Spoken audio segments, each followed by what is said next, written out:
Allenatrice di Aurora e Vittorio Veneto, quarta classificata di questa Under 16. Com'è stato il percorso di questa squadra e cosa ti aspettavi da questa finale?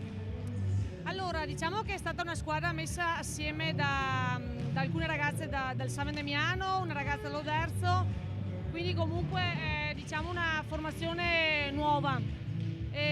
Ha fatto un bel percorso, un bel primo campionato, la fase eccellenza meritata, siamo arrivati in semifinale in maniera meritata e oggi sinceramente mi aspettavo una reazione un po' diversa.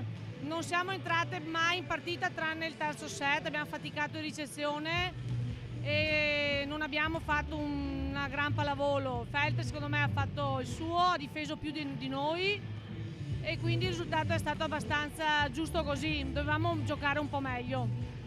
Adesso sapete che vi aspetta la fase regionale perché anche la quarta classificata accede. Cosa pensi che troveranno al di fuori del territorio Treviso-Belluno? Beh, a differenza forse dell'Under 14, qua si inizia ad avere già delle fisicità importanti, vedo già anche questa finale primo-secondo e quindi probabilmente anche andando fuori dalla nostra provincia troveremo squadre alte, potenti.